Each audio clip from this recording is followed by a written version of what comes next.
Aujourd'hui, c'est dimanche. On a fait deux équipes. Il y a mon mari et mon fils aîné qui sont partis faire les courses. Et moi et mon petit cadet, on est en train de jouer. Je te vois derrière l'écran. Et donc, si j'ai de la chance, j'aurai un peu de temps pour tricoter aujourd'hui. Mais sinon, ça va être une journée très famille. Allez, il y a du linge à ranger.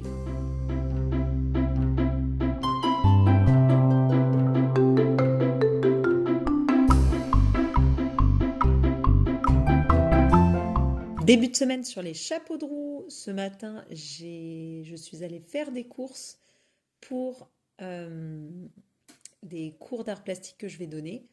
Et le temps de rentrer, il était déjà pratiquement midi. Donc j'ai eu le temps de faire deux, trois petites choses en dessin, mais pas vraiment de tricot. Par contre, j'ai bien avancé le pull ce week-end. Et là, je vais enfin pouvoir séparer le corps et les manches. Et à chaque fois, je suis toujours un petit peu inquiète parce que pour moi, le corps, c'est la partie qui est la plus large et les manches moins larges. Et pourtant, je sais que les manches, c'est ce qui prend...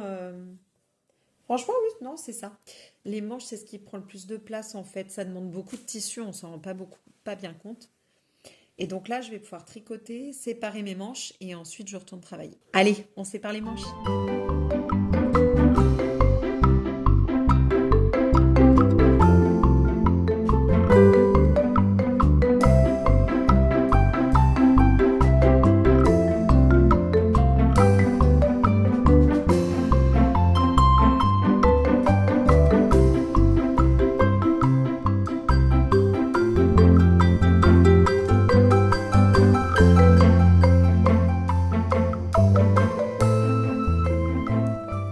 En une journée, j'ai avancé de ça au niveau des dessous de bras du pull Wesley. Donc c'est pas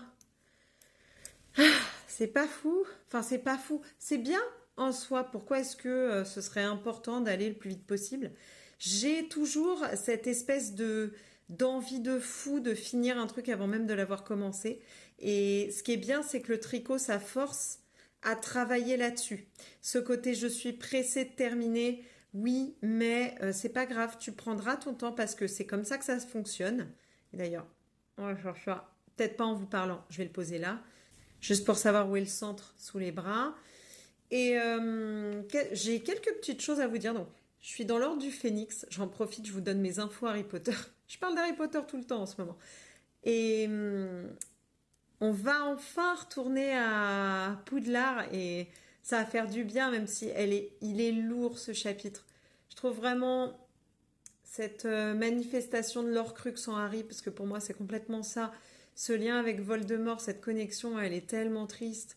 Tu le sens tellement en colère et t'es tellement d'accord avec lui sur plein d'aspects que bon, à lire, c'est vrai que c'est pas très gai. Mais bon, sur ma chaîne dessin, en ce moment, je prépare une série de vidéos sur ce thème-là.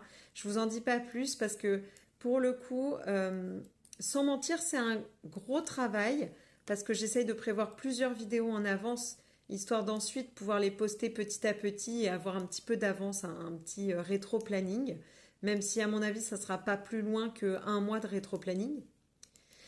Et du coup, je relisais tous les Harry Potter. Donc là, je suis à l'Ordre du Phénix.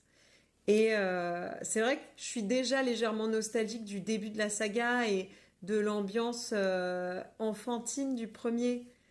Parce que bon, c'est vrai que c'est plus très enfantin à partir de la fin de la Coupe de Feu. Et l'Ordre du Phénix, encore moins. Et le Prince dans son mêlé, ça va pas être mieux. Et les Reliques de la Mort, j'en parle même pas. Mais tout ça pour dire, en fait, pour revenir sur la famille Weasley, donc là, ils sont fâchés avec Percy, et parce que je fais les pulls de la famille Weasley, et j'ai trouvé un modèle dispo gratos sur Hobby. C'est ce modèle-là. Donc c'est un modèle de t-shirt à capuche avec une poche ventrale en maille. Et du coup, ça me fait un peu rêver, mine de rien, parce que ça pourrait faire un super... En fait, moi, j'ai toujours beaucoup aimé vous savez, les tenues assorties parents-enfants, Sauf que moi, j'ai que des garçons. Alors, c'était un petit peu une jalousie extrême envers les mamans de petites filles. Ce côté, bah ouais, mais en fait, je serais jamais vraiment assortie à mes garçons. Mais là, l'idée d'avoir tous les trois le même sweatshirt, je trouverais ça super cool. Je tricote jamais rien pour mon mari pour une simple et bonne raison, c'est que c'est un esprit libre sur ce qu'il porte et il aime pas tant que ça les tricots. Et je pense aussi que du coup, il n'a pas envie que je passe des heures et des heures, parce qu'il voit bien le temps que ça prend, de mon temps à lui tricoter quelque chose qu'il n'est pas sûr de pouvoir apprécier, parce qu'il n'apprécie pas les tricots plus que ça.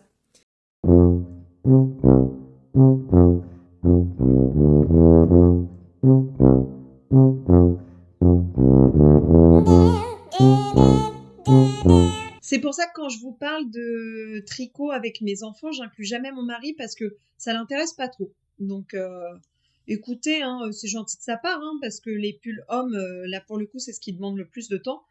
Donc, je me dis, après les pulls, ces pulls de cette année, peut-être que l'an prochain, parce que je l'ai téléchargé, hein, le modèle gratuit, je ferai des pulls à capuche pour les garçons et pour moi-même. Ça me donnera un petit côté Hermione dans la fin de la saga si je le fais en rose tyrien ou en rose un peu vif. Je sais pas trop, faudra que je trouve une couleur qui me va bien. Je suis pas sûre que le rose soit... Alors, ce rose-là me va bien, mais est-ce que c'est que les roses froids qui me vont ou les roses chauds? Je sais pas trop. J'aime beaucoup le bleu.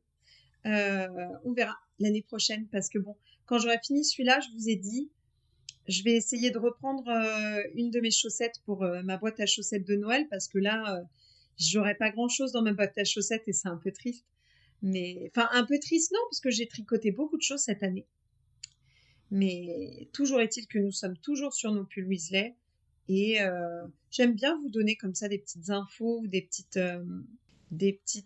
réflexions personnelles sur le tricot ou sur d'autres choses. N'hésitez pas, si ça vous plaît ou si vous avez envie de rajouter des anecdotes, je serais ravie d'y répondre. On va continuer parce que là, je me rends compte que j'ai beau savoir tricoter et parler en même temps, des fois c'est un petit peu dur quand même. Et puis bon, je fais une petite pause là pour monter, mais il va falloir retourner à bosser. Aujourd'hui, je donnais des cours d'art plastique pour enfants en association. Je suis assez contente de cette séance et puis bon bah j'espère que le bouche à oreille va fonctionner et que j'aurai un petit peu plus d'adhésion parce que franchement c'est sympa.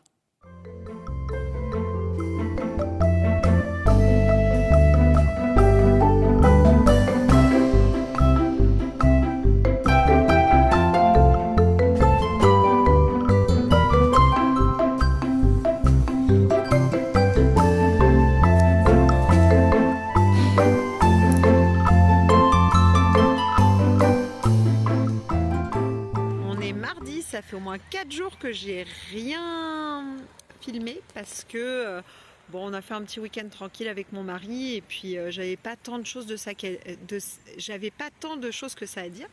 Ceci dit, j'ai pratiquement fini le corps du pull Weasley rouge et j'attaque ma dernière pelote.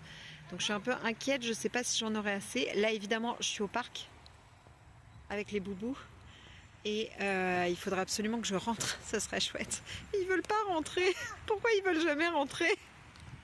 Allez, bon, je vous retrouve un peu plus tard. Je pense peut-être demain pour vous raconter la suite de mes aventures. Mais nouvelle semaine, nouveau défi, faire ramener les enfants du parc.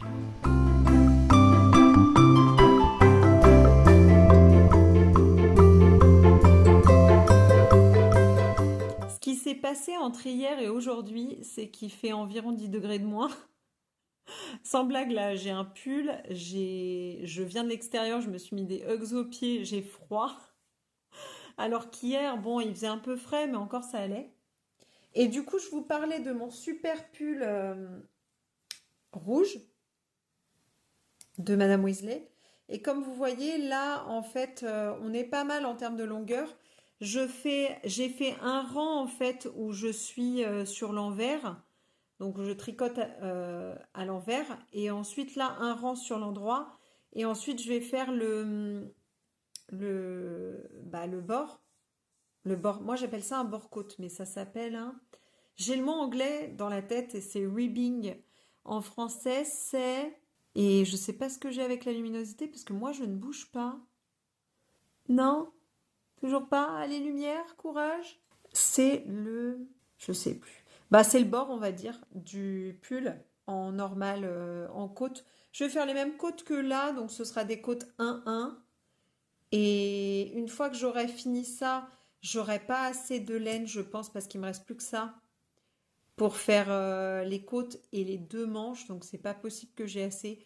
Je vais peut-être acheter deux autres pelotes en espérant qu'il m'en reste assez pour pouvoir lui faire un bonnet pour aller avec. Mais c'est un peu expérimental comme idée. Donc à voir. Je ferai peut-être un bonnet à mon petit dernier en bleu parce qu'il me restait aussi presque un entier en bleu. Et voilà, on va tricoter un peu et puis on va aller se mettre vite à travailler parce que ceci dit, hein, on a du pain sur la planche.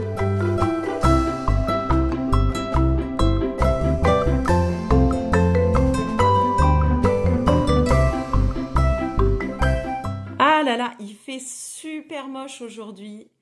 Euh, il pleut un peu, il fait froid, enfin il fait froid, il fait 10 degrés, ce qui est alors qu'il y a 2 jours il faisait 25. J'ai ressorti un super pull d'automne, c'est mon pull Poussoufle. Faudra que je vous mette les infos de où est-ce que vous pouvez le trouver, c'est sur Ravelry, celui-là. Euh, J'aime beaucoup ce pull et en même temps je le déteste. Alors, c'est de la laine fil d'art Charlie, donc c'est du 100% acrylique. Et honnêtement, moi je le sens pas trop, mais j'ai jamais été très sensible à ça. Par contre, je trouve qu'effectivement, il y a un problème dans dans ma réalisation du patron, parce que pour moi, c'est pas le patron qui est en cause, c'est moi.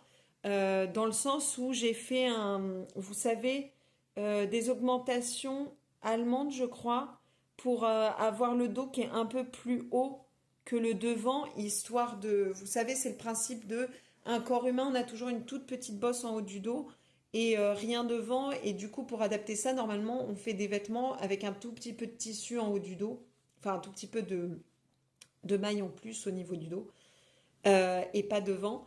Et sur moi, en fait, sur ce pull, déjà, je connaissais pas la technique, donc c'est pas très bien fait. J'ai essayé, mais c'est pas terrible. Et je pense que ça va pas trop bien à ma morphologie parce que ça fait une bosse, du coup, là. Ça marche mieux sur les cardigans, mais parce que le cardigan, c'est différent. L'aplomb est différent pour moi sur le cardigan. Que, ceci dit, c'est vrai qu'en réfléchissant, pas tant que ça, mais je l'ai fait sur un cardigan, ça a très bien marché. Sur ce pull-là, ça n'a pas marché du tout, ça fait une bosse.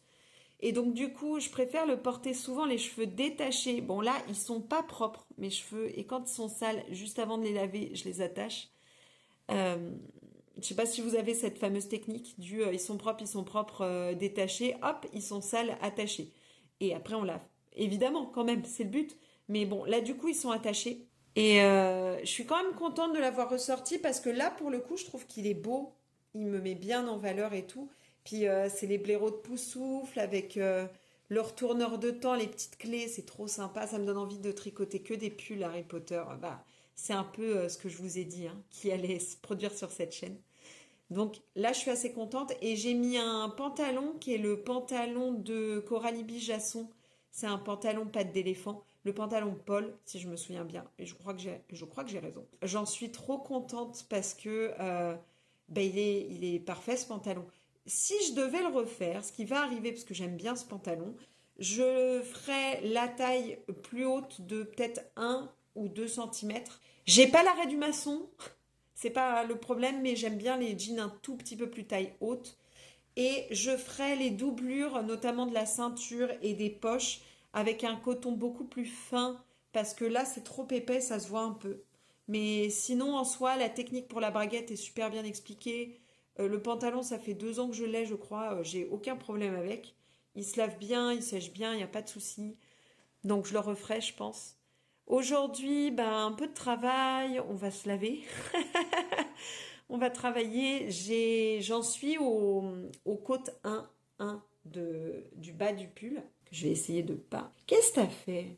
Ah non, c'est bon. Donc si vous voyez, en fait, j'ai fait un rang en vert, un rang en droit et j'ai commencé les côtes pour lui donner un petit peu plus de caractère à ce pull. Je vais finir ça tranquillement cette semaine. Normalement, il devrait être fini soit ce soir, soit demain. Je parle du bas du pull. Il faudra que j'attaque les manches. Et je pense que après ça, il faudra que je rachète de la laine. Donc je vais faire une petite parenthèse chaussettes, le temps de recevoir la laine et puis je finirai tranquillement ce pull-là. Ça, c'est le plan.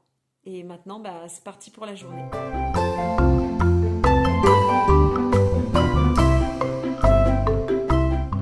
Bon, on est un peu plus tard.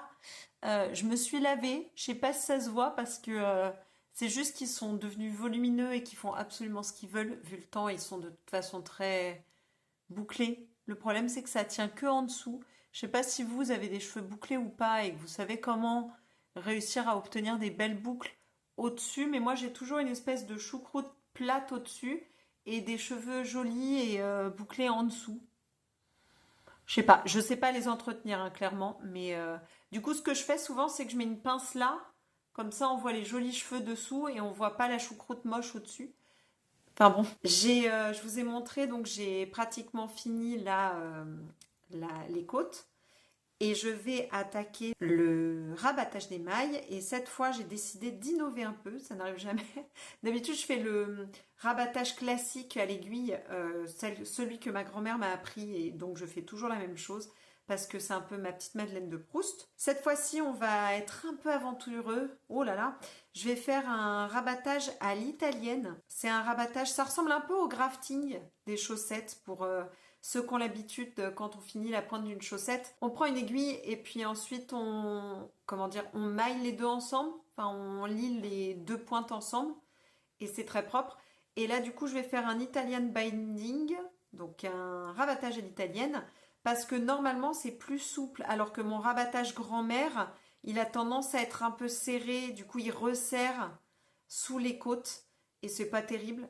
Donc je vais faire ça comme ça. Je vais le faire un peu en regardant un tuto, je pense.